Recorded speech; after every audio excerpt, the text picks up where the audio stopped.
Hello दोस्तों, तो मेरा नाम कमलेश है। क्या आप भी सऊदी आना चाहते हो? तो सऊदी आने से पहले भाई एक चीज़ का ध्यान रख लेना कि सऊदी में अगर जो आप आ रहे हो तो सबसे पहले अपने एजेंट से पूरा एकदम मुआयदा कर लेना, यानी बातचीत कर लेना भाई कि सऊदी अच्छा है या नहीं है, वहाँ कैसा क्या कंपनी कैसा रहता है। भाई ये चीज़ जाने बिना कभी मत आना सऊदी। एक बात ध्यान देना, ठीक है? अगर जो बोल रहा है एजेंट कि वहाँ जाओ कंपनी में ही काम लगेगा, ये वो दुनिया भर का ऐसे बताएगा, आपको बहकाएगा कि इतना पैसा मिलेगा उतना पैसा मिलेगा, लेकिन भाई उस पर ज़रा से भी ध्यान नहीं देना है। सबसे पहले तो अपने कंपनी के बारे में पता करना, जिस कंपनी के बारे में वो बता रहा है आपका एजेंट, सबसे पहले उसी के बारे में ध्यान देना भाई। उसके बाद में कुछ एक्शन लेना, पैसा वैसा जो भी देते हो आप लोग पहले इधर उधर पूछताछ लेना भाई, तभी पैसा देना, ठीक है? नहीं तो यहाँ आने के बाद भाई बहुत ही पछताओगे मेरी तरह। मैं भी भाई आके मेरा एजेंट बोल रहा था कि ये है वो है, तमाम तरीके से बोल रहा था कि आप भी जाओगे अपना ये उतना सैलरी मिलेगा उतना सैलरी मिलेगा भाई, लेकिन ऐसा कुछ भी नहीं हुआ भाई। मैं बहुत ही पछता रहा हूँ यहाँ आके। अभी मेरे को 1 साल हो गया यहाँ आके भाई, लेकिन कुछ भी ऐसा कुछ भी नहीं हुआ है। और एक बात भाई, अपने एजेंट से ज़रूर पूछ लेना भाई कि वो किस कंपनी में भेज रहा है और कहाँ भेज रहा है, क्योंकि कुछ बंदे ध्यान ही नहीं देते हैं, इतना पागल हो जाते हैं विदेश जाने के चक्कर में कि कुछ पूछते नहीं हैं अपने एजेंट से भाई। ऐसा लगता है कि जैसे वो कहाँ जाने की, जैसे पेड़ लगा है सऊदी में, आके इधर झाड़ लेंगे और पैसा सब घर पे भेज देंगे। ऐसा कुछ भी नहीं है भाई।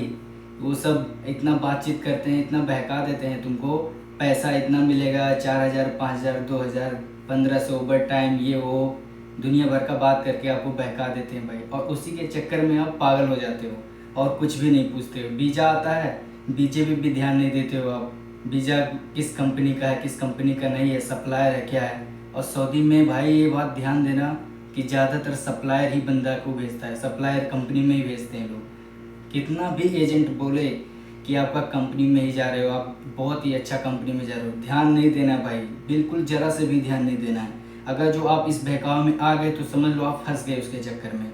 आपसे जब पैसा ले लेगा तो आप उसके अंडर में हो जाओगे भाई, कुछ भी नहीं कर पाओगे। अगर जो आप पैसा मांगोगे, इधर उधर बोल के आपको पैसा रख लेगा, कुछ भी नहीं करेगा। तो कुछ भी नहीं करना है भाई लोग। अगर जो सऊदी आओ तो इस बात का ध्यान रखो। और यहाँ मैं ही नहीं, बहुत से बंदे फंसे हैं भाई सप्लायर कंपनी में, क्योंकि सप्लायर कंपनी आपको, जैसे ठेकेदार होता है ना इंडिया में, ठेकेदार इधर उधर भेज देता है, उधर से काम खत्म हो गया तो उधर से, वैसा सेम सिस्टम सप्लायर में भी होता है भाई। कुछ बंदे समझ ही नहीं पाते हैं, बिना जाने बूझे वो सोचते हैं कि ये कंपनी है और हम चले जाते हैं और यहाँ आके बैठ के रोते हैं भाई। अभी कल ही एक बंदा मिला, बोल रहा है ना मेरे को ओवर टाइम मिल रहा है ना कुछ, 1,000 सैलरी है, उसी में खाना भी है। अब सोचो भाई, विदेश में आता भाई उम्मीद लेके कि पैसा कमाएगा, अपने अपना शौक़ पूरा करेगा भाई, लेकिन कुछ भी नहीं कर पाता भाई। तो ऐसे बिना समझदारी के मत आइए भाई, मेरा यही है। और रही बात मेरी दोस्तों, तो मैंने एक ही गलती की है कि मैंने उसको पैसा दे दिया। क्यों पैसा दिया? क्योंकि वो मेरा खास, थोड़ा बहुत खास लग रहा था, एजेंट का काम कर रहा था। तो मैंने सोचा कि भाई दे दूँ उसको, कोई दिक्कत नहीं होगा। लेकिन भाई आपको ये भी ध्यान देना है कि भाई कितना भी खास हो, इस सब के मामले में पैसा पहले नहीं देना है।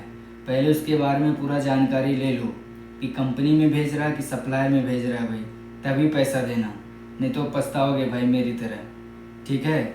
मैं भी बिना सोचे समझे पैसा दे दिया, अभी यहाँ के फंस गया हूँ। अभी मेरा 1 साल हो गया, 2 साल के बाद ही कहीं जाने को मिलता भाई। यहाँ आने के बाद एक ही रास्ता है, या तो जितना पैसा लगा के आए हो उतना पैसा दे दो तभी जाओगे घर, नहीं तो भाई यहाँ पे 2 साल काम करके ही जाना पड़ेगा। चाहे कोई भी काम हो, बिल्डिंग लाइन का हो, वेल्डिंग का हो, कुछ भी कोई भी काम हो, यहाँ पे 2 साल के बाद ही आप जा पाओगे।